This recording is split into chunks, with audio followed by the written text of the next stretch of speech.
An elderly widow trusts her daughter-in-law to take care of her while her son travels for work.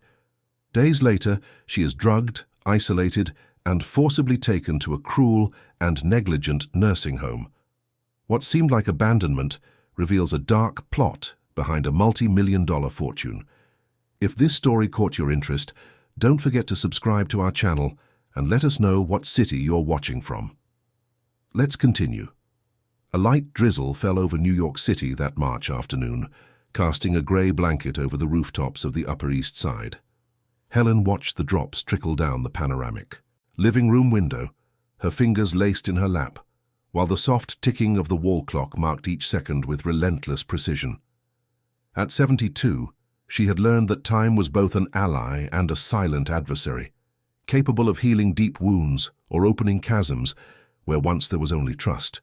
Each drop that slid down the glass seemed to carry with it fragments of memories, moments that accumulated like layers of a life lived with intensity and purpose. The neighborhood around her remained quiet at that time of day, with the tree-lined streets displaying their green canopies that swayed gently in the crisp air characteristic of a northeastern autumn. Helen could hear the distant song of a bird, probably a robin that used to visit her garden every afternoon. It was these small details that made up her routine, these little certainties that anchored her in a reality that had grown increasingly lonely since Anthony had passed. She sighed deeply, feeling the familiar weight of his absence tighten her chest like an invisible hand that never fully let go. It had been almost 3 years since her husband Anthony had passed away, 3 years since the spacious house, full of memories, had transformed into a space far too vast for one person. His absence still echoed through the hallways, in the mornings when she prepared coffee for two out of habit, in the moments she turned her head expecting to hear his deep voice commenting on the newspaper headlines. Anthony had been a man of integrity, a tireless worker who had built an empire in the import-export business over 40 years of absolute dedication. He had left behind not just sorrow, but also a considerable fortune that Helen managed with the same quiet competence she had always shown, in everything she did. The grief had different textures depending on the day. There were mornings when Helen would wake up and for a moment forget he was no longer there, expecting to feel the warmth of his body on the other side of the bed. Other times, she would find herself preparing his tea exactly as he liked it, with 2 spoonfuls of sugar and a splash of lemon, before remembering there was no one left to drink it.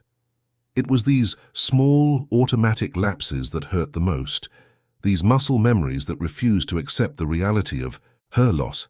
Anthony had left a deep mark on every corner of that house, on every object in every routine. Helen sometimes wondered if she would ever be able to fill that void, or if she would simply learn to live around it, like a tree growing around a stone too large to be moved. The mansion where they lived was on a tree-lined street surrounded by high walls and automatic gates, a symbol of a comfortable life earned through sweat and determination. The well-tended gardens showcased orchids that Helen cultivated personally, each plant treated with motherly care. Those delicate flowers were her constant companions, her refuge on days of more acute loneliness. She would talk to them as she watered them, telling them her worries as if the colorful petals could absorb her anxieties and return peace in exchange. The garden was extensive, covering nearly 1/3 of an acre. Helen knew every inch of that green space. She knew exactly where the morning sun hit with the most intensity, perfect for the orchids that preferred direct light. She knew the shaded corners where the more delicate species thrived, protected from the excessive heat. There was an entire bed, dedicated to Phalaenopsis, with their elegant stems supporting flowers that looked like butterflies frozen in mid-flight. Another section housed the Cattleyas, majestic queens with voluminous petals in shades of purple, pink, and white. And in a special corner under the partial shade of a century-old oak tree grew the Vandas, with their aerial roots and exotic flowers that Anthony always said were the most beautiful of all. Each orchid had a story. Some were gifts from Anthony on birthdays and special occasions. Others Helen had acquired at specialized fairs, chosen with the care of someone selecting rare jewels. There was that Cattleya labiata that had bloomed for the first time on the day of Anthony's funeral, as if the plant knew Helen would need that reminder that life continues even in the face of death. and the pink phalaenopsis that Michael had given her for Mother's Day 5 years ago, before he met Amanda, when it was still just mother and son without external interference complicating their relationship. Michael, her only son, was the center of her universe. At 43, he had taken over his father's business with admirable competence, expanding operations into new markets and solidifying the company as a leader in the sector. Helen felt a deep pride watching him lead meetings, close important deals, and honor the legacy Anthony had left. But she also saw a constant tension in him, an invisible pressure that hunched his shoulders and darkened his gaze. The weight of responsibility took its toll, and Helen often wished she could somehow lighten that burden. Michael had always been a sensitive boy, the kind who cried when he saw injured animals and who shared his lunch at school with classmates who forgot theirs at home. Helen clearly remembered the nights he would wake up from nightmares and run to his parents' room, seeking refuge between them. Anthony would soothe him with funny stories, while Helen stroked his hair until sleep returned. They were precious memories, simple moments that gained immeasurable value over the years. Adolescence brought typical challenges, but Michael had always kept an open line of communication with his parents. He shared his doubts, his insecurities, his dreams. Helen had been there for every phase, every achievement, every disappointment. She was there when he was accepted into business school, perhaps more thrilled than her son himself. She was there when he closed his first major deal at his father's company, Anthony's eyes shining with pride. She was also there for the defeats, the relationships that ended badly, the nights he questioned if he was on the right path.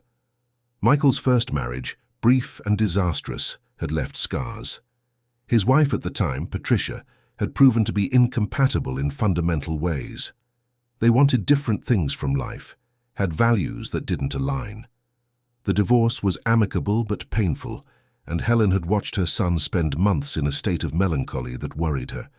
It was during this vulnerable period that Amanda appeared, offering exactly what a wounded man needed to hear, and perhaps that was why Michael had fallen in love so quickly, so completely. She represented a new beginning, a chance to get it right where he had previously gone wrong. Amanda had entered Michael's life 5 years ago, at a time when he was particularly vulnerable. Recently separated from a brief and tumultuous marriage, Michael had met the 35-year-old at a corporate event. She was beautiful, with straight black hair that fell to her waist, intense dark eyes and a smile that promised comfort. She spoke in a soft voice, showed genuine interest in everything he said, and seemed to understand his frustrations like no one before.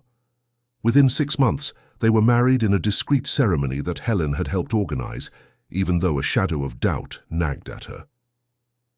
The first time Helen saw Amanda was at a Sunday family lunch that Michael had arranged specifically for introductions. The young woman arrived wearing an elegant but understated outfit, light makeup and simple jewelry. She brought a bouquet of lilies for Helen and a bottle of expensive wine to share. Her manners were impeccable, her answers to Helen's questions articulate and seemingly sincere. She spoke of her humble childhood in a small town in the Midwest, of how she had made her way in life through study and determination, of how fortunate she felt to have found a man like Michael. Everything seemed perfect, perhaps too rehearsed, but Helen attributed it to the natural nervousness of someone trying to make a good impression. But Amanda's eyes, those dark eyes that Michael found so expressive, seemed to Helen to calculate every move, to assess every reaction. There was a coldness beneath the superficial warmth, like ice covered by a thin layer of lukewarm water. Helen noticed how Amanda subtly deflected more specific questions about her past. When Helen asked about her family, the answer was vague to the point of evasion. Her parents had passed away, no siblings, few friends kept over the years due to frequent moves for work. It was a convenient story, Helen had thought, impossible to verify, and one that explained the absence of any support network or witnesses to her previous life. Helen had tried to investigate discreetly. She casually asked Michael where exactly Amanda had grown up, what college she had attended, where she had worked before meeting him. The answers were always generic, and Michael didn't seem to find it strange that his future wife was so private about her past. He interpreted it as humility, as someone who preferred to focus on the future rather than dwell on a likely difficult past. Helen didn't share this optimism, but kept her concerns to herself, fearing she would seem like a possessive and controlling mother-in-law. From the beginning, something about her daughter-in-law disturbed Helen, though she couldn't quite put her finger on it. Perhaps it was the way Amanda averted her gaze when Helen asked direct questions about her past, or the calculated way she touched Michael's arm during conversations, always at the right moment to reinforce her words. Helen tried to push the unsettling feeling away, attributing it to the natural jealousy of a mother seeing her son devote himself to another woman. After all, no daughter-in-law would be perfect enough in the eyes of a dedicated mother-in-law, right? She repeated this to herself on nights when she woke up restless, unable to fall back asleep. In the first few years of the marriage, things seemed to go well. Amanda was attentive, participated in Sunday lunches, praised Helen's orchids, and even offered to help with small household chores. But Helen, with her intuition sharpened by decades of life experience, began to notice small inconsistencies. Amanda never spoke of her family, claiming they were distant and that she preferred not to keep in touch. She had no close friends, received no affectionate phone calls, showed no childhood photographs. It was as if she had appeared out of nowhere, without roots, without a history, without a past beyond the point where Michael had found her. Once Helen mentioned these observations to her son, choosing her, words carefully so as not to sound invasive or suspicious. Michael reacted badly, very badly. His eyes flashed with a mixture of irritation and disappointment that hit Helen like a physical blow. He accused his mother of not accepting his happiness, of trying to control his life even as an adult, of allowing unfounded prejudices to poison their family relationship. The words were harsh, cutting, leaving wounds that had not yet fully healed. Helen backed down that day, apologizing through silent tears. Michael eventually calmed down, hugged his mother, and asked her to trust his judgment. He loved Amanda, he said, and hoped that in time Helen would also learn to love her as a daughter. Since then, Helen had kept her worries locked away, tucked into a mental drawer she opened only in the lonely hours of the early morning. But the situation had changed drastically 3 weeks ago. Michael had received an irresistible offer to personally lead a business expansion in Asia. 45 days traveling through China, Japan, and South Korea, closing deals that could triple the company's revenue. It was the opportunity of his career, the kind of chance that comes once in a lifetime. Helen encouraged her son to accept, even knowing she would be alone for over a month. That's when Amanda made her proposal. With that sweet smile that so enchanted Michael, she suggested that her mother-in-law come stay with them temporarily during her husband's absence. It wasn't right to leave an elderly woman alone in such a large house, she argued, especially during such a cold time of year. Besides, it would be a perfect chance for the two of them to grow closer, strengthen their bond, and turn that subtle tension into true family affection. Michael loved the idea. His eyes shone with renewed hope, as if his wife's gesture confirmed all his beliefs about her good heart. He practically begged his mother to accept, emphasizing how much more at ease he would be knowing they were together, taking care of each other. Helen didn't have the heart to refuse. She saw in her son's request an opportunity to repair the unease from that old argument, to prove that she was willing to give Amanda a real chance. And so, exactly 7 days ago, Helen had temporarily moved into the couple's home, bringing only 2 suitcases with clothes and her favorite books. The residence was in Tribeca, another upscale Manhattan neighborhood, a modern high-rise with luxury finishes that contrasted with the more classic style of the house where she had lived for decades. Everything there felt too cold, impersonal, as if the space resisted accumulating true memories. Michael left for JFK Airport on a foggy morning, hugging his mother for a long time and kissing his wife tenderly. Helen watched the taxi disappear down the street and felt an inexplicable tightness in her chest, as if a part of her knew that this farewell carried a different weight than the previous ones. The first 3 days were normal, even cordial. Amanda prepared simple meals, made small talk during dinner, and was helpful whenever Helen needed something. But on the 4th day, something shifted. Helen woke up with the strange feeling that the house was different, as if an invisible temperature had dropped a few degrees. The air seemed heavier, charged with a tension she couldn't name. Amanda began spending long periods locked in the office Michael used for work at home. Helen could hear the muffled sound of phone conversations, always in a low tone, always abruptly cut off when she approached. The meals became scarcer and more careless.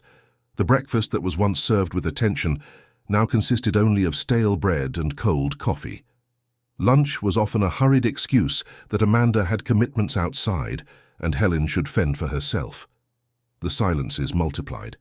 When they were in the same room, Amanda would be on her phone incessantly, her fingers gliding across the screen with a feverish urgency. Her face took on expressions Helen had never seen before, a mask of intense concentration, mixed with something that looked like poorly disguised anxiety. Several times, Helen tried to start a conversation, to ask if everything was okay, to offer help if there was a problem. The answers were monosyllabic, accompanied by tense smiles that didn't reach her eyes. On the night of the 5th day, Helen tried to call Michael. She picked up her old cell phone, the simple model she still preferred over modern smartphones, and dialed her son's number. The call went straight to voicemail. She tried again and again, always with the same result. She found it strange but rationalized that Michael must be in important meetings, with the time difference scrambling schedules, too busy to answer non-urgent calls. What Helen didn't know, couldn't have known, was that her number was blocked on her son's phone. Amanda had taken care of it discreetly days before the trip, using a moment when Michael was in the shower to make the change. She had also set up message filters, redirecting any communication from Helen to a hidden folder. Michael would receive no contact from his mother and would never suspect she had tried to reach him. On the 6th day, Helen woke up with a strange feeling in her body. Her legs felt heavier, as if she were carrying invisible weights on her ankles. Her head spun slightly when she stood up too quickly. She attributed it to age, accumulated fatigue, perhaps the stress of being away from her home and routine. But during breakfast, as she drank the tea Amanda had prepared, she noticed a different, almost imperceptible bitter taste that she couldn't identify. Later that same day, she had a memory lapse. She was in the living room reading a book when she suddenly found herself in the kitchen, unable to remember how she had gotten there. The episode lasted only a few seconds but left her deeply disturbed. Helen prided herself on her lucid mind, her sharp memory that held details from decades ago with crystal clarity. That sudden blank scared her more than she was willing to admit. Amanda watched everything with calculated attention. Every stumble, every hesitation, every sign of fragility was mentally noted, catalogued, and saved for future use. At night, after Helen was asleep, she would discreetly record videos with her phone, capturing moments when her mother-in-law seemed confused or disoriented. Small, carefully provoked scenes, with angles chosen to maximize the appearance of frailty. On the 7th day, Helen woke up with a dry mouth and a slight headache. She had to hold on to the nightstand to keep from stumbling when she got up. Her reflection in the mirror showed deep, dark circles under her eyes, a pallor that hadn't been there days before. She tried to get ready, to comb the white hair she always kept impeccable, but her fingers seemed less coordinated than usual. During breakfast, Amanda served her a glass of orange juice. Helen drank it obediently, not noticing the almost invisible white powder dissolved in the liquid. They were just mild sedatives, muscle relaxants that any pharmacy sold, with little oversight. Nothing strong enough to cause real harm, but enough to create symptoms that could easily be interpreted as cognitive decline. Amanda made small talk while Helen drank, her voice having an artificial sweetness that made the hairs on the back of the elderly woman's neck stand up. She talked about the weather, about the orchids Helen loved so much, about how nice it would be when Michael returned and they could all be a happy family again. But her eyes said something else. They carried a hard glint that contrasted violently with the softness of her words. When Helen finished the juice, Amanda collected the glass with suspicious haste and took it straight to the dishwasher. Then she looked at her mother-in-law with an expression the older woman couldn't decipher. There was triumph there, mixed with something darker, more definitive. Helen spent the rest of the morning trying to read, but the letters seemed to dance on the page. Her eyelids were heavy, her body craved rest, even though she had just woken up. Eventually, she gave in and dozed off on the sofa, a restless sleep filled with fragmented dreams where Anthony appeared, trying to tell her something important, but his voice was too muffled to be understood. When she woke up, the sun was already setting. The house was too quiet, as if holding its breath. Helen stood up slowly, holding onto furniture to maintain her balance. She walked to the kitchen looking for Amanda but didn't find her. She checked the office, the bedroom, the living room. Nothing. Her daughter-in-law had disappeared without leaving a note, without any explanation. Helen returned to her temporary room, that guest space decorated with impersonal neutrality. She sat on the edge of the bed and allowed herself, for the first time since she had arrived, to admit that something was deeply wrong. These weren't just vague impressions or the paranoia of a lonely woman. There was a pattern, a deliberate progression in the events of the last few days. She picked up her phone again and tried to call Michael. Voicemail. She tried to send a text, choosing her words carefully so as not to alarm him unnecessarily, but making it clear she needed to speak with him. The message was sent, but it was never delivered. The confirmation icon would never appear because the message was being automatically redirected to that hidden folder Michael never checked. Helen thought about calling a friend, but most of her acquaintances were ladies her age, without much power for practical action. She considered calling the police. But what would she say? That her daughter-in-law was being cold, that she didn't feel well, that there were uncomfortable silences in the house. None of that constituted a crime. She would be seen as a paranoid old woman, perhaps confused, exactly the image someone seemed to be trying to build. Night fell completely over New York. Helen locked herself in the room, pushing a chair against the door as a precaution. She lay down fully dressed, unable to relax enough to change her clothes. Sleep was slow to come, and when it finally did, it was shallow and interrupted by noises she couldn't identify. At dawn on the 8th day, as the pale light began to filter through the curtains, Helen heard footsteps in the hallway. Firm, multiple footsteps that definitely did not belong to Amanda alone. Her heart raced. She sat up in bed, all her senses on high alert, as the footsteps approached her door. There was a pause, a silence heavy with intent. Then the doorknob turned slowly. The door pressed against the chair Helen had positioned as a makeshift barricade. On the other side, Amanda's voice sounded for the first time without any pretense of sweetness, revealing a metallic coldness that froze the old woman's blood. "Helen, we need to talk. Open the door, please. We have important matters to resolve today."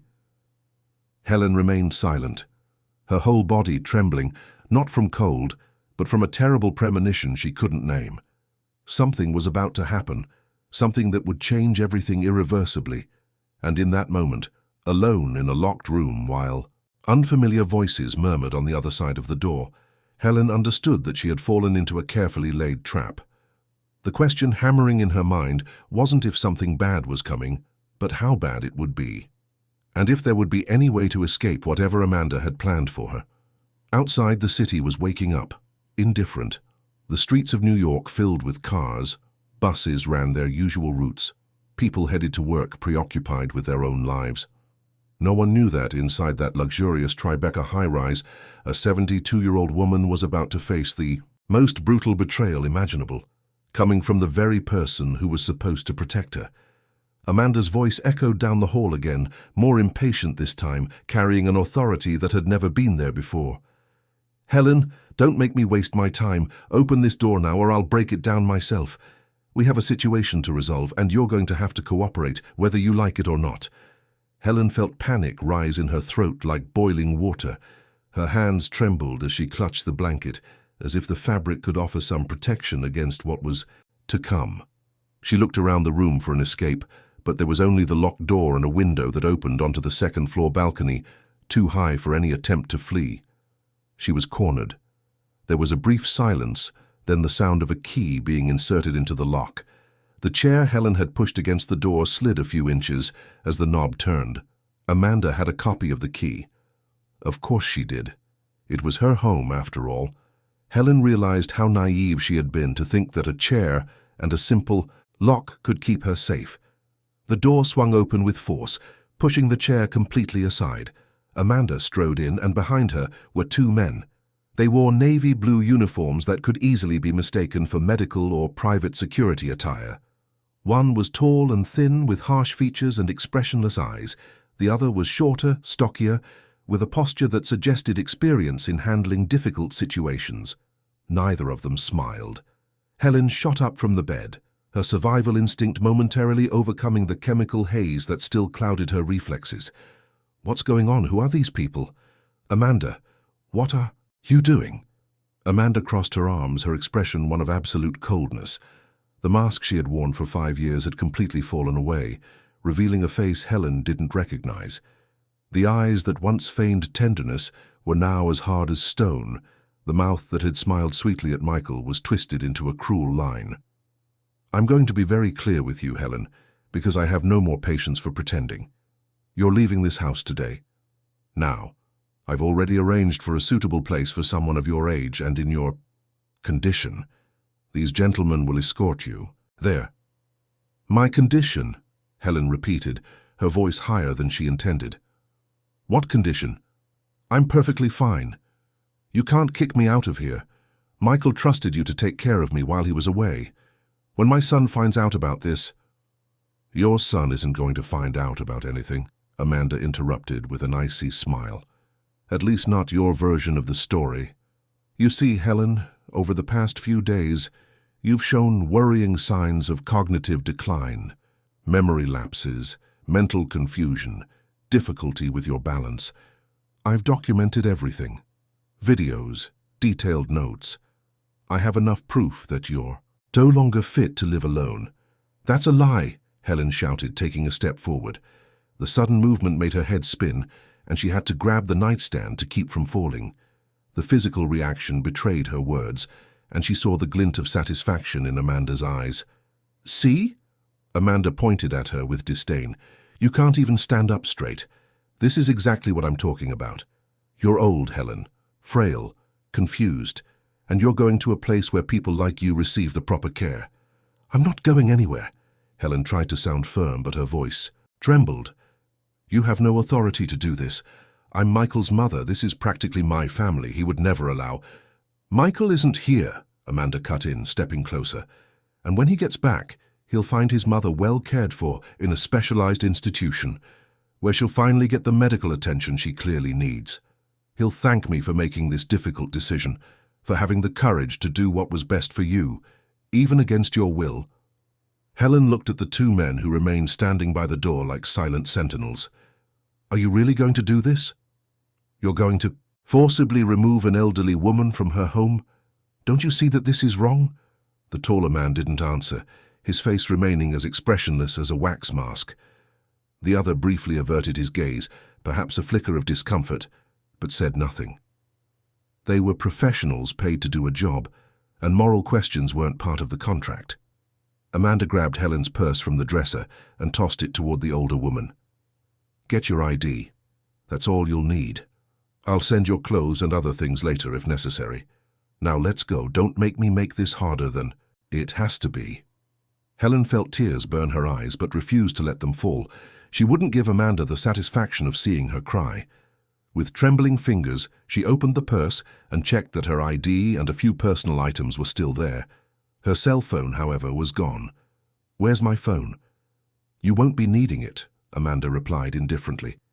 "Besides, where you're going, phones aren't allowed. It's the institution's policy. Something about not disturbing the residents' routine." "This is kidnapping," Helen said, her voice thick with despair and outrage. "You're taking me against my will. This is a crime." Amanda laughed, a dry, humorless sound. "A crime would be letting a woman with clear signs of dementia wander around alone, posing a danger to herself. I'm doing you a favor, Helen, even if you're unable to see it. Someday, when you're better, you might even thank me." The two men moved closer, one on each side. They didn't touch her yet, but their physical proximity was a clear threat. Helen realized she had no choice. If she resisted physically, they would use force, and that would be used as further proof of her supposed mental instability. If she screamed for help, who would hear? The apartment was soundproofed. The neighbors distant, and her elderly woman's voice probably wouldn't reach anyone. With shaky legs and a shattered heart, Helen walked toward the door. Each step was a defeat, each movement a forced surrender. She passed Amanda without looking at her, unable to bear the sight of that face that now represented pure betrayal. They descended the stairs in silence. Helen gripped the handrail tightly, her weak knees threatening to give way at any moment. The home that was supposed to be a temporary refuge had become a prison, and now she was being thrown out like an unwanted intruder. The walls witnessed her humiliation in silence. The expensive, soulless furniture offered no solidarity. In the garage, a white, unmarked van was waiting. The side door was open, revealing worn leather seats and an interior that smelled of cheap disinfectant. Helen was led inside, sitting on the middle bench, while the two men took the front seats. Amanda appeared at the garage door, watching with her arms crossed. "Take care, Helen," she said with false concern. "I'll inform Michael about your admission as soon as it's appropriate. I'm sure he'll understand it was the best decision." Helen didn't answer. There were no words that could express the whirlwind of emotions consuming her. Fear, anger, disbelief, profound sadness, all mixed into a tight knot in her chest that made it hard to breathe. The van door slammed shut with a dull thud, and seconds later the engine rumbled to life. As the van pulled out of the garage and down the tree-lined Tribeca Street, Helen turned to look out the back window. She saw Amanda standing at the entrance, watching the vehicle drive away. Even from a distance, Helen could feel the triumph emanating from that still figure. The van turned a corner, and the building disappeared from view, perhaps forever. The drive lasted nearly an hour. They crossed through Manhattan and into the outer boroughs, passing through neighborhoods Helen didn't recognize. The elegant buildings of the city center gradually gave way to simpler structures, less maintained streets, an urban landscape that reflected less prosperity. Helen tried to pay attention to the route, to memorize landmarks, but her head was still foggy and everything seemed to blur together. Finally, the van stopped in front of a 3-story building with a faded yellow facade. A discreet sign at the entrance read, "Golden Sunset Senior Living." The windows had bars, some of the curtains were torn, and the exterior paint was peeling in several places. The front yard, if it could be called that, was a patch of dead grass with a few withered plants. Helen was led out of the van, her steps automatic, like someone in a state of shock. One of the men touched her elbow, not with brutality, but with enough firmness to make it clear she should keep walking. They went up 3 cracked steps and entered, through a smudged glass door. The inside was worse than the outside. The linoleum floor was worn and yellowed, with stains Helen preferred not to identify. The air had a distinct smell of stale urine, poorly masked by cheap cleaning products, mixed with the odor of reheated food. The walls, painted a depressing institutional green, were peeling in several places. An old television in a side room was blasting a game show at a deafening volume. A middle-aged woman with her hair in a tight bun and a look of permanent exhaustion appeared from a side hallway. She wore a stained white coat and carried a clipboard. Her eyes barely glanced at Helen before turning to the men. "Is this the new resident?" she asked in a monotone voice, as if asking about a package delivery. "Yes," the taller man replied. "Mrs. Helen Thompson, 72 years old. Papers are here." He held out an envelope that Helen hadn't seen before. The woman took the envelope, opened it briefly, and nodded. "All set. Roommate." She didn't even bother to greet Helen directly, treating her like an object to be catalogued and stored. The men left without a word, their footsteps echoing down the hall until they disappeared completely. Helen was left alone with the woman in the white coat, who finally looked at her properly, a cold, appraising stare. "Follow me," was all she said before starting down a narrow corridor. Helen followed her, each step heavier than the last. They passed several open doors, revealing crowded rooms where elderly people lay in old beds, some staring at the ceiling with empty eyes, others sleeping in uncomfortable positions. No one smiled, no one talked. It was like a warehouse for forgotten people, a limbo of suspended existences waiting for an... And that was slow to come. Room 8 was at the end of the hall. The woman opened the door unceremoniously and gestured for Helen to enter. The space was claustrophobic and depressing. 8 beds were crammed into a room that could barely hold 4, separated only by torn curtains that offered no real privacy. The smell in here was even worse, a combination of mold, sweat, and something Helen identified as urine long absorbed by the mattress. 7 of the beds were occupied. Women of various ages, all elderly, all with expressions of resignation or complete absence. One of them had her eyes closed but was breathing erratically, as if having a nightmare. Another stared blankly at the wall, her lips moving silently in some imaginary conversation. A third, with completely white hair and hands twisted by arthritis, looked at Helen with something that could have been pity or just recognition of a new companion in misfortune. "That's your bed," the woman in the white coat said, pointing to a thin mattress covered with a worn sheet. "Meals are at 7 a.m., noon and 6 p.m. No noise after 9 p.m. If you need the bathroom, there's one at the end of the hall. Any questions?" Helen opened her mouth, but no sound came out. She had 1,000 questions, 1,000 protests, but they were all stuck in her throat. The woman didn't wait for an answer anyway. She turned and left, closing the door with a click that sounded terribly final. Helen stood in the middle of the room, her purse still slung over her shoulder, unable to fully process where she was and how she had gotten there. A few hours ago, she had been in a comfortable home in a soft bed surrounded by objects that were at least clean and functional. Now she was in this horrible place, this human warehouse disguised as a home for the elderly. Slowly, she approached the bed that had been assigned to her and sat on the edge. The mattress sank uncomfortably, the old springs groaning loudly. She placed her purse beside her and finally allowed the tears to fall. She cried silently, her shoulders shaking, her hands covering her face. The white-haired woman in the next bed watched for a moment, then spoke in a voice hoarse from disuse. "No use crying, dear, we all cry. On the first day. Then you get used to it. Or you stop caring, it amounts to the same thing." Helen wiped her face with the back of her hand and looked at the woman. "How long have you been here?" 3 years, the woman replied with a weary sigh. "My daughter brought me. Said it was temporary just until she sorted out some financial problems. She never came back. Doesn't even call." The words hit Helen like punches. 3 years. 3 years in this hellhole. The possibility that she could be trapped here for that long made her stomach churn. "I'm Carmen," the woman continued, "and you'll soon find out this place isn't what they promise in the brochures. The food is awful, the caregivers are grumpy, and the medicine they give you makes you groggy. But it's what we've got." "I'm not staying here," Helen said, more to herself than to Carmen. "My son doesn't know where I am. When he finds out, he'll get me out of here immediately." Carmen gave a sad, joyless laugh. "That's what they all say at first. But the children don't come, dear. Either they can't come or they don't want to. We end up being forgotten here." "No," Helen insisted, her voice gaining strength. "My case is different. It was my daughter-in-law who brought me. She lied. She manipulated. Michael knows nothing about this. He'll look for me." "I hope you're right," Carmen said, turning in her bed to face the wall. "For your sake, I hope you are." The hours dragged on with torturous slowness.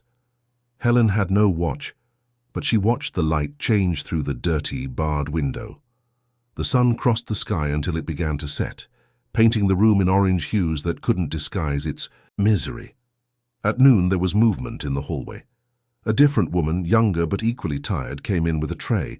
The meal consisted of mushy rice, watery beans, and a piece of meat that could have been chicken or some other unidentifiable protein.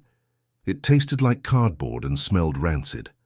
Helen ate only a few bites before giving up, her stomach rejecting the food. The afternoon passed in a kind of stupor.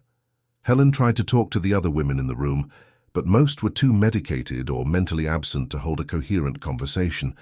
One of them, named Dolores, cried intermittently for no apparent reason. Another, Nancy, repeated the name of her late husband like an endless mantra. When night fell, the temperature inside the room plummeted. There was no adequate heating, just an old radiator that made more noise than heat. Helen wrapped herself in the thin blanket they had given her, her teeth chattering. A New York march could be cruel, especially in a poorly insulated place like this. Lying in the uncomfortable bed, surrounded by the sounds of muffled crying, coughing, and groaning, Helen looked up at the stained ceiling and felt despair threaten to consume her completely. How had her life come to this? How had Amanda managed to orchestrate everything so efficiently? And more importantly, how would she get out of here? She thought of Michael, imagining him on the other side of the world, completely oblivious to his mother's suffering. Had he tried to call and wondered why she wasn't answering? Or was Amanda intercepting everything, making up excuses, building a false narrative that he would swallow without question? Helen closed her eyes and prayed, something she hadn't done often since Anthony had passed. She prayed for strength, for an opportunity, for someone who could help her. She prayed that her son would discover the truth before it was too late, because in that moment, locked in a house of horrors, treated as disposable and forgettable, Helen understood with terrifying clarity that her life was in real danger. Amanda hadn't put her here just to get rid of a nuisance. There was something bigger at play, some more sinister plan that had not yet fully revealed itself, and Helen needed to find out what it was before there was no turning back. The first rays of sun crept through the dirty window of room 8, like unwelcome intruders, waking Helen from a restless sleep filled with fragmented nightmares. She woke up disoriented, needing a few seconds to remember where she was. When the memory came rushing back, it brought a wave of despair that made her want to pull the blanket over her head and pretend none of it was real. Around her, the room was already stirring. Carmen, the white-haired woman who had spoken to her the day before, was already sitting on the edge of her bed, putting on her old shoes. Dolores was still lying down, staring at the ceiling with glazed eyes. Nancy was murmuring softly, her invariable repertoire of names and dates that no one else remembered. A different employee than the ones Helen had seen so far entered the room without knocking, carrying a tray of plastic cups. She was a young woman no more than 25, with tired features that suggested double shifts and deferred dreams. Her eyes, however, held something different from the other caregivers. A spark of humanity that hadn't been completely extinguished by the grueling routine of that place. "Good morning," she said, and her voice had a genuine kindness that contrasted with the institutional coldness Helen had experienced since her arrival. "I'm Julia, the new nurse. I'm here with your morning medication." Helen sat up in bed, watching as Julia distributed the cups with colored pills to each of the women. When it was her turn, Helen looked at the medicine with suspicion. "I don't take any regular medication. There must be a mistake." Julia checked the clipboard she was carrying, frowning.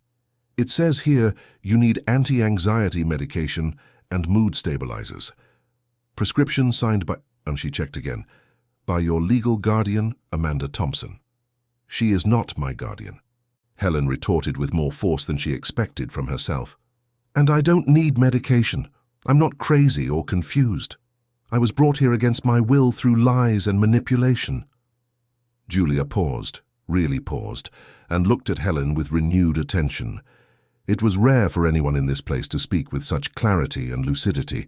Most residents were so heavily medicated or mentally compromised that they could barely form coherent sentences. But this elderly woman spoke with perfect articulation. Her eyes shone with intelligence, and her posture was erect even after a clearly terrible night. The young nurse glanced around the room, checking if anyone was watching, then moved closer to Helen and lowered her voice. "Tell me your story, quickly, before someone comes." Helen wasted no time. In quick, concise sentences, she recounted everything.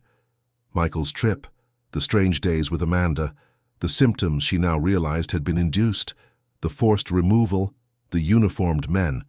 She spoke of her son, who knew nothing, of the wealth Anthony had left, of her suspicion that there was a larger plan behind her compulsory commitment. Julia listened with growing attention, her eyebrows rising with each new revelation. When Helen finished, the young nurse bit her lower lip, thoughtful. "Your case is different from the others here. Most were abandoned by families who don't want the bother or who genuinely can't afford to care for them. But you were put here as part of something bigger." "Exactly," Helen agreed, feeling a spark of hope for the first time since she'd arrived. "I need to talk to my son. I need to tell him where I am and what happened." Can you help me?" Julia hesitated, the conflict evident on her face.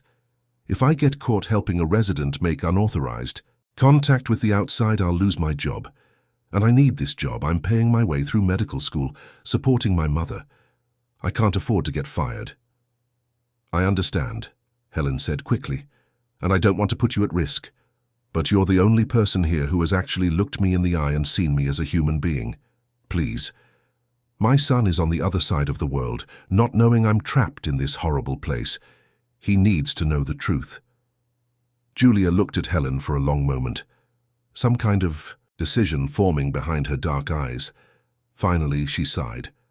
"I have my personal cell phone. I can lend it to you for a few minutes, but it has to be fast and discreet. And if anyone asks, you never saw me." "Thank you," Helen whispered, tears of relief welling in her eyes. "Thank you so much." Julia left the room carrying the tray with the medication Helen had refused to take. She promised to return later, when the hallway traffic thinned out. Helen spent the next few hours in a state of intense anxiety, alternating between hope and fear. What if Michael didn't answer? What if Amanda somehow intercepted the call? What if Julia changed her mind and didn't come back? Breakfast was served around 7:30, late like everything else in that place. It was watery oatmeal that tasted like wet paper and a slice of stale bread. Helen ate mechanically, not registering the taste, her stomach in knots of tension. Around 10 in the morning, when the sun was high and the hallway had temporarily quieted down, Julia returned. She made a discreet gesture for Helen to follow her to the bathroom at the end of the hall, a tiny, foul-smelling space, but at least it offered a moment of privacy. With trembling hands, Julia held out her cell phone. 5 minutes, no more. And be careful what you say in case the call is being monitored somehow. Helen took the device as if it were a precious relic. Her fingers trembled so much that it took her 2 tries to dial Michael's number. The phone rang once, twice, 3 times. Each ring was an eternity of anticipation. On the 4th ring, he answered. "Hello?" Michael's voice sounded distant, muffled by the international connection. "Who is this?" "Michael, it's Mom," Helen said, her voice breaking on the last word.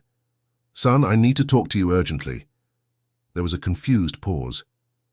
"Mom, what number is this? Why are you calling from a strange number?" "Because Amanda took my phone. Michael, you have to listen to me. I'm in a terrible situation. Your wife kicked me out of the house and had me forcibly committed to a horrible nursing home. I don't belong here. She lied, manipulated, drugged me to make me seem confused.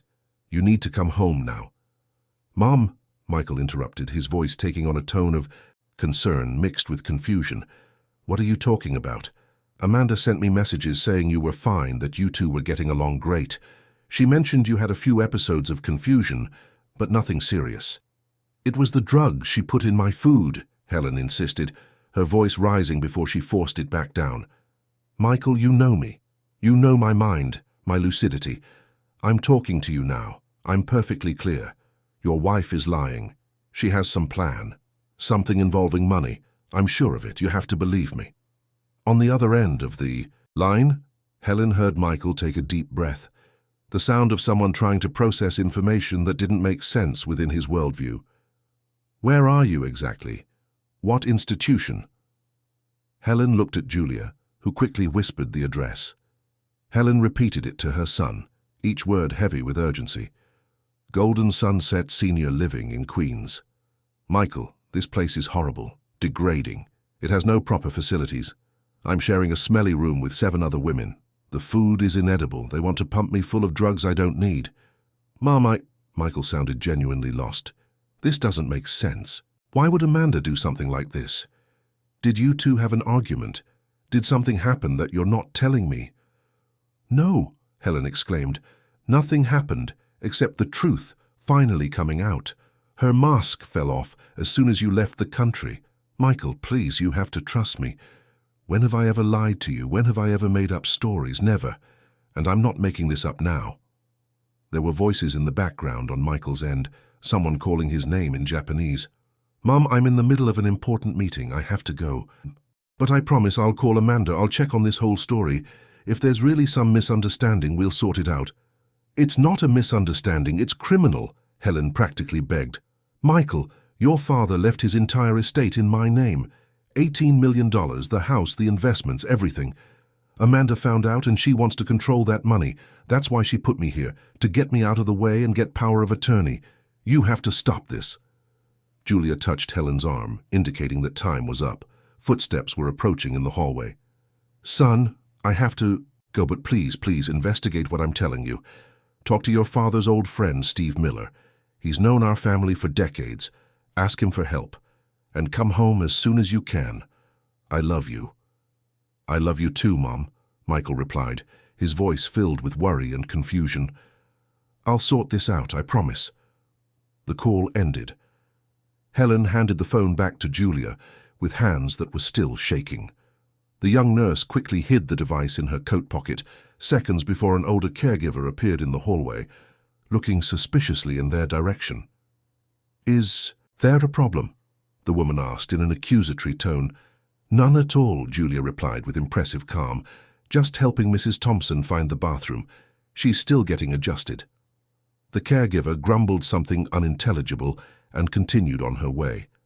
Julia and Helen exchanged a look of complicity before returning to the room, where the other women remained in their states of medicated apathy or genuine confusion.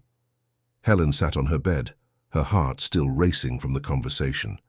She had managed to speak to Michael, but had he believed her?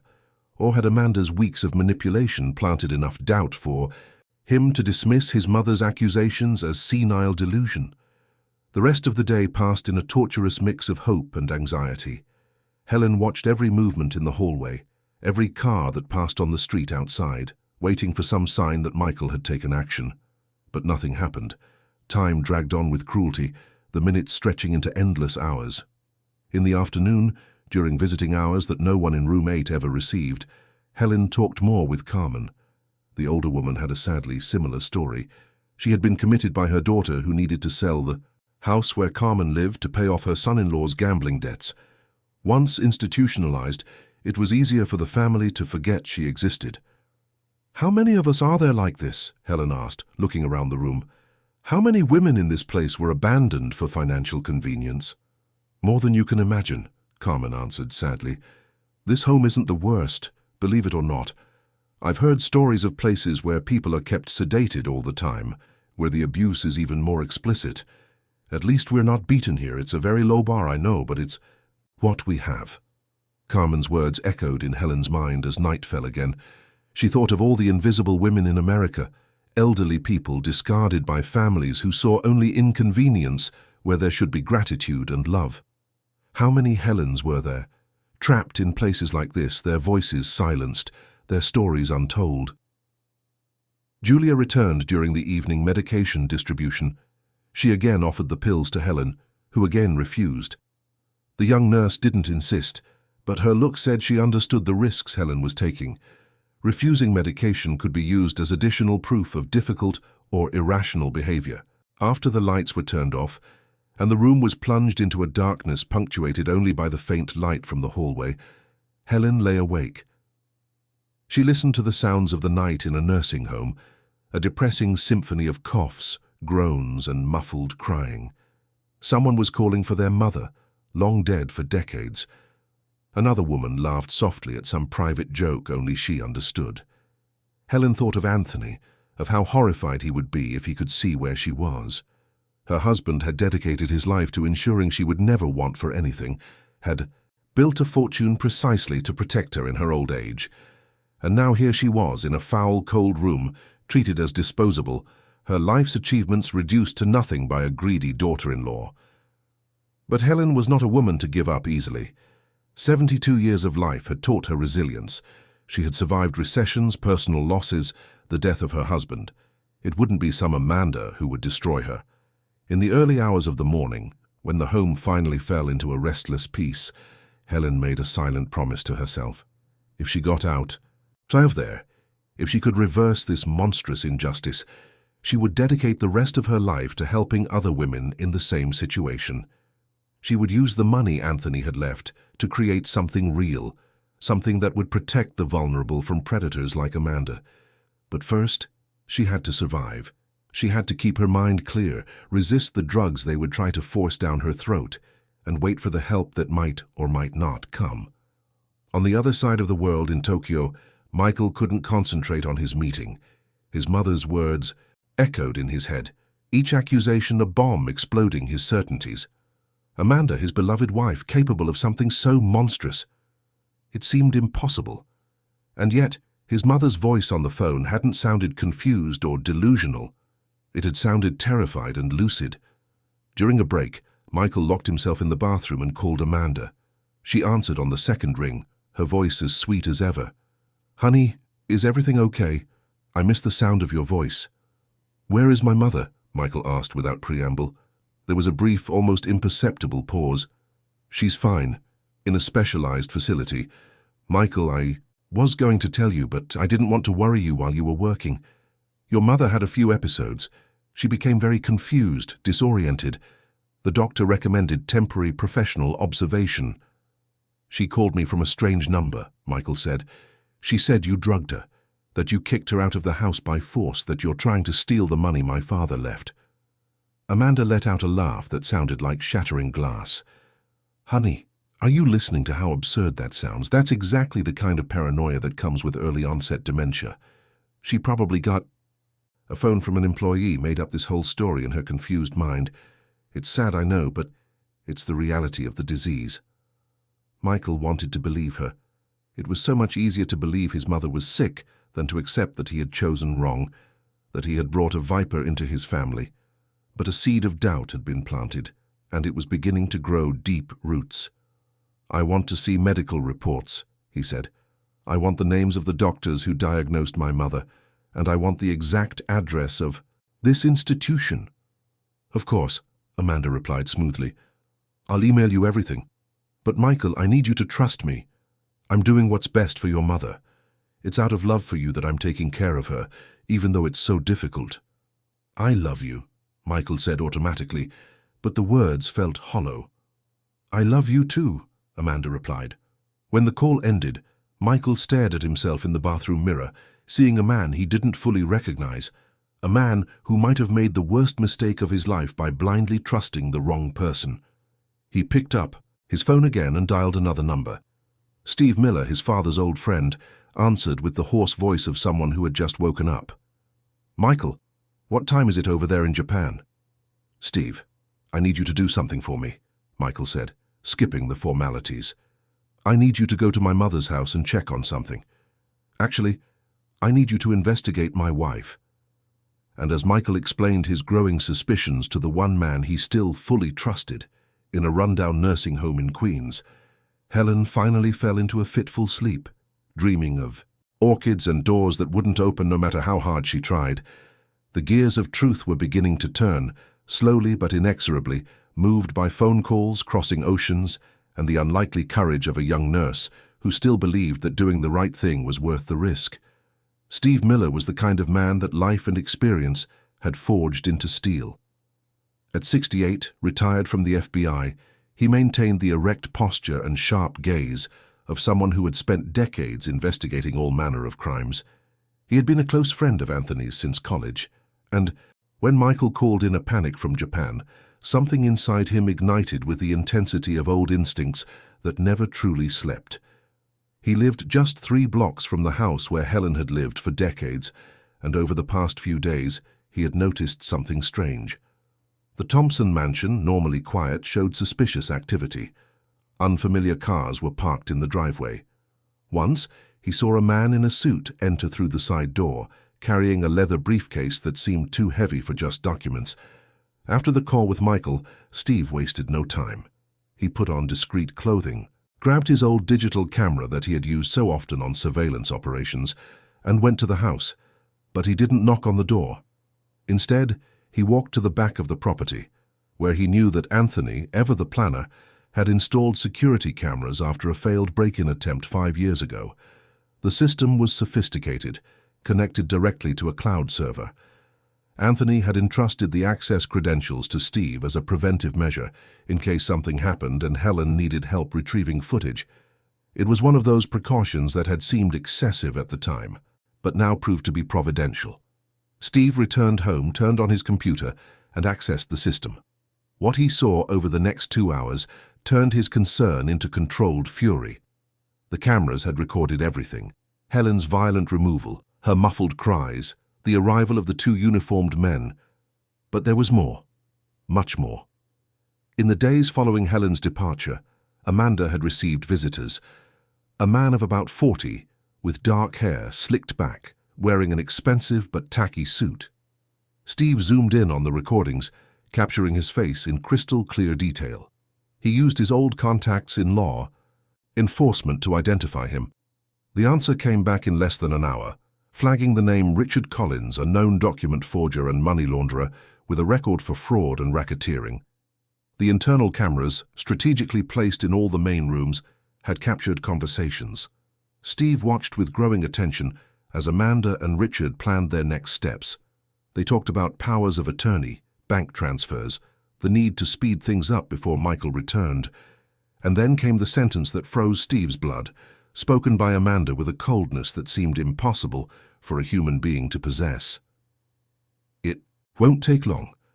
In that place, with the food they serve and the general neglect, the old ones don't last. A natural event, no one will suspect a thing.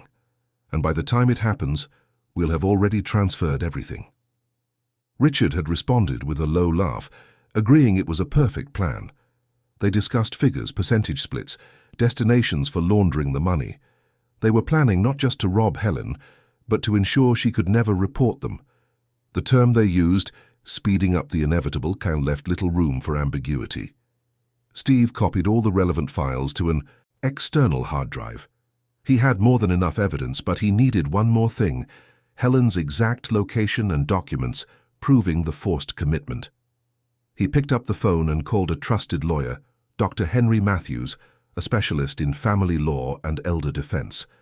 "Henry, I need you now. It's urgent and involves possible premeditated murder of an elderly woman." The lawyer didn't hesitate. "I'm on my way to your place. Text me the address." While he waited, Steve called Michael again. The young man answered immediately, anxiety evident in his voice. "I found proof," Steve said bluntly. "Your mother was right about everything. Amanda isn't just trying to steal the money. She's planning to, and I'll use a euphemism here, ensure your mother doesn't survive long in that nursing home." He heard Michael let out a sound that was half sob, half stifled cry. "I trusted her," he said, his voice broken. "I brought that woman into my family. I put my mother in her hands."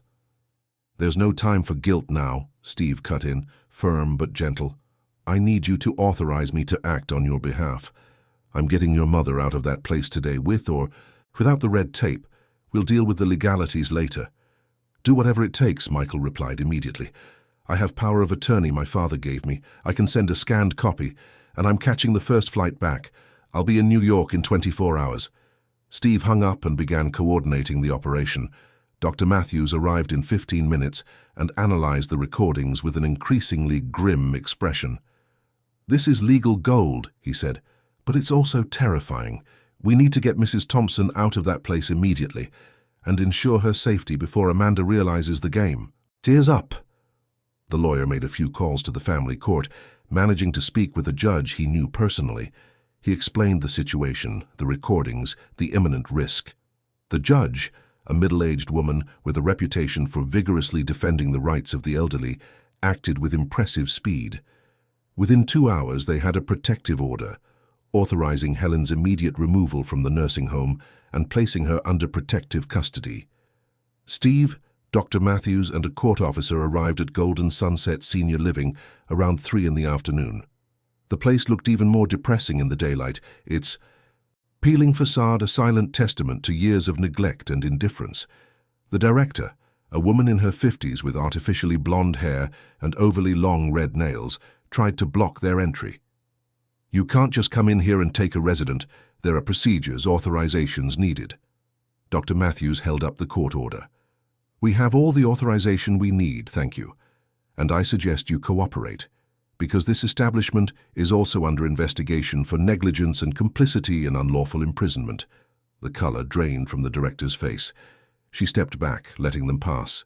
Steve knew exactly where to. Go room 8, at the end of the hall.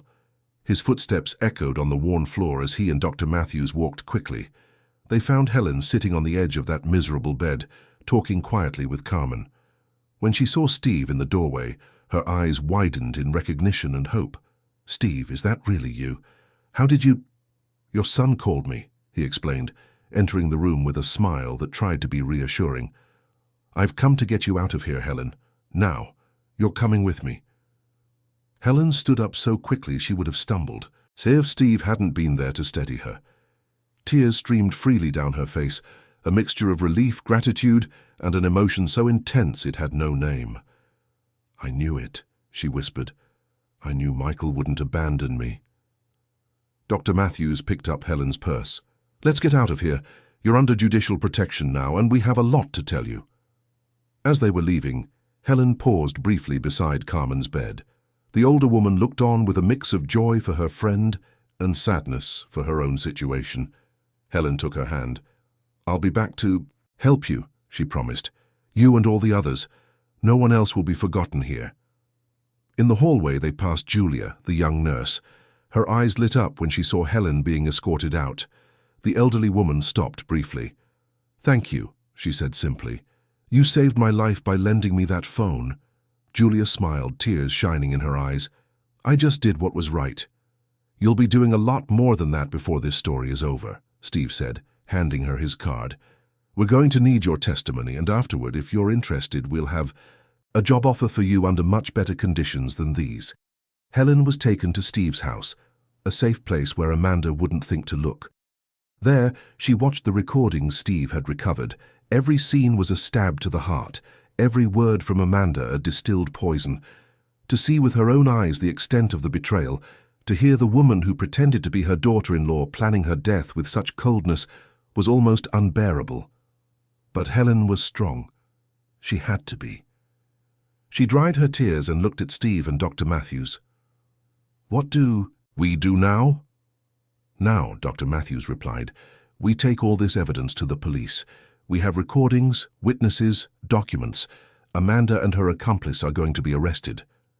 And indeed, while Helen recovered in the safety of Steve's home, events unfolded rapidly. Dr. Matthews presented the case to the district attorney's office. The recordings were authenticated and deemed genuine. The identification of Richard Collins led to a deeper investigation into his criminal activities.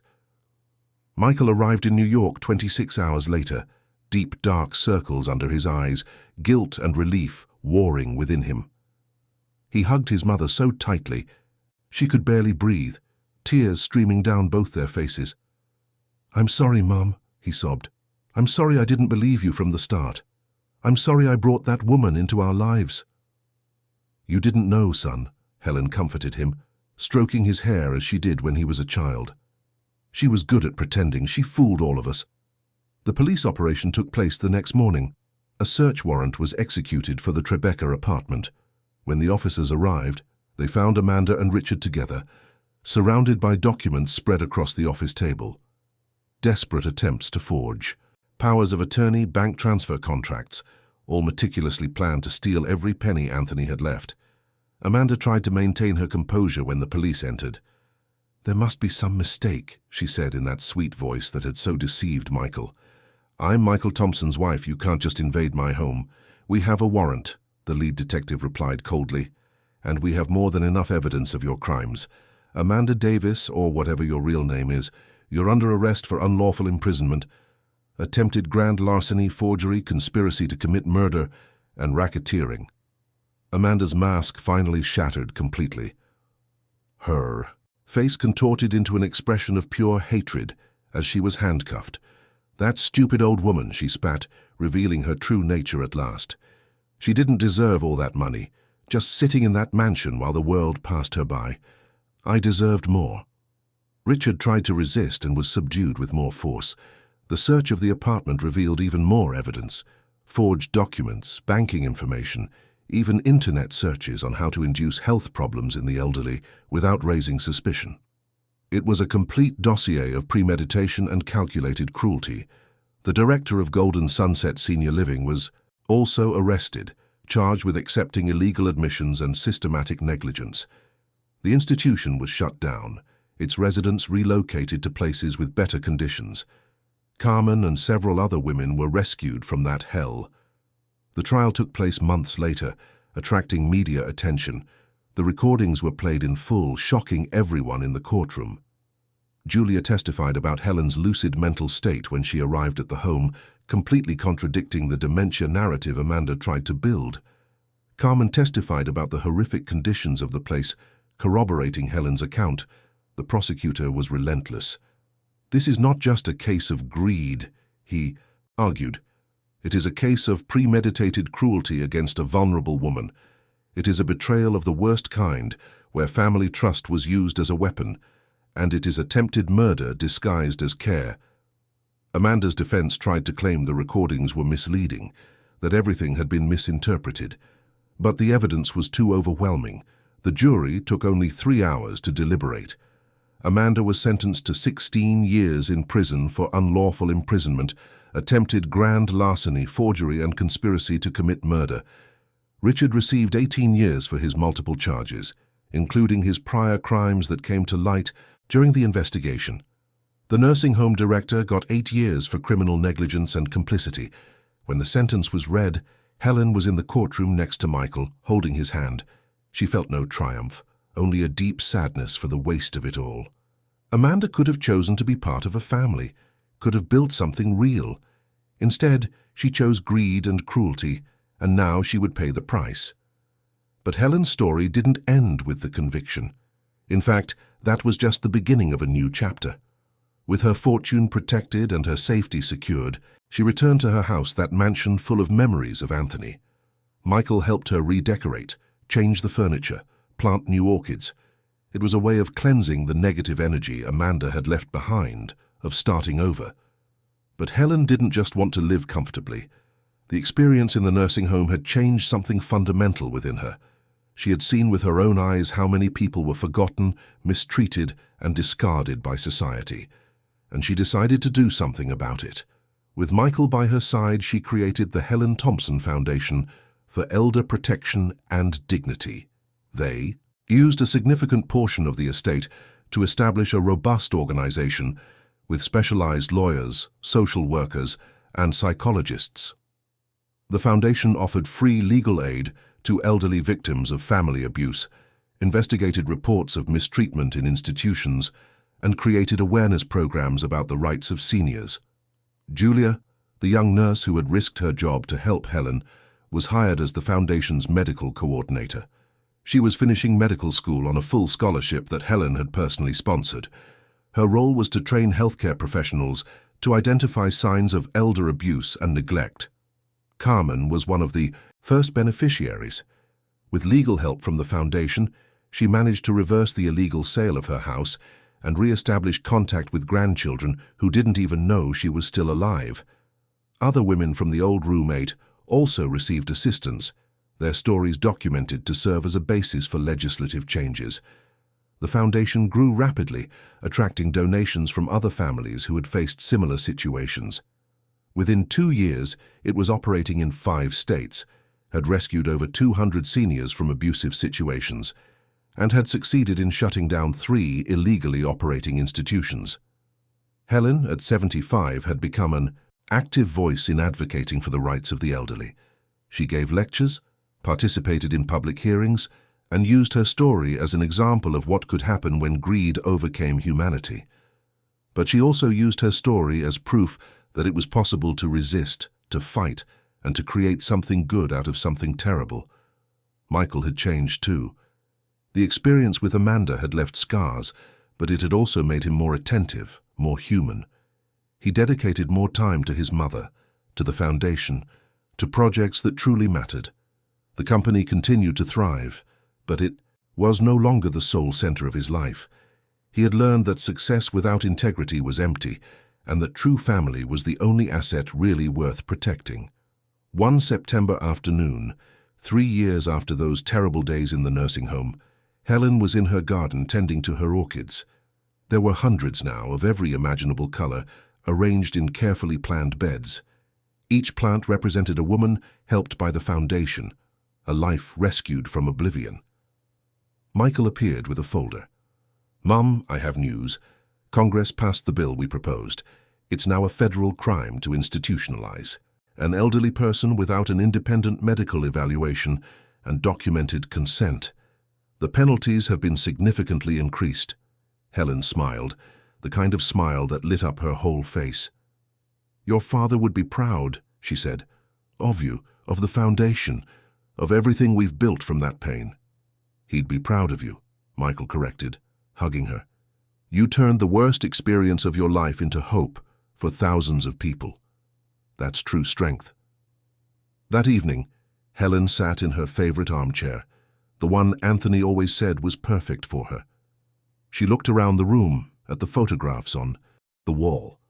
Pictures from the foundation, of the seniors who had been helped, of Julia receiving her medical degree, of Carmen smiling beside her reunited grandchildren, and in the center, an old photo of Anthony, his smile eternally frozen in a moment of happiness. "Thank you," she whispered to the photograph, "for everything you left me, not just the money, but the values, the strength, the certainty that kindness and integrity are always worth it." The mansion, once a symbol of material wealth, was now a symbol of something much greater. It was a testament that transformation is possible, that justice can prevail, and that even in the deepest darkness, small lights of humanity can shine and eventually illuminate the path to redemption. Helen had survived the betrayal. She had survived the abandonment. And she had used that survival to ensure that other women could also survive, could have a voice, could have dignity until the very last day of their lives.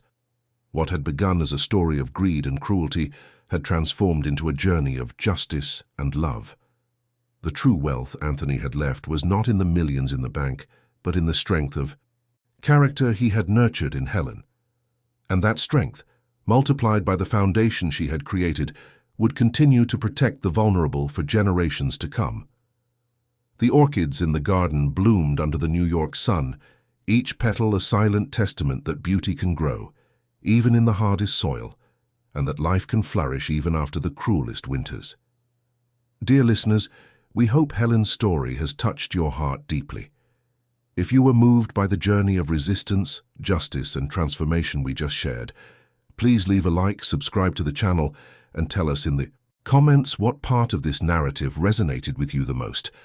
Helen teaches us that even in the face of the greatest betrayals, it's possible to rebuild and create a legacy of hope and protection for those who need it most. Every day, we bring you intense stories like this one, revealing the deepest side of the human soul, the challenges we face, and the strength we discover within ourselves. We'll see you in the next episode, with another story that will stir your emotions and make you reflect on the values that truly matter in life.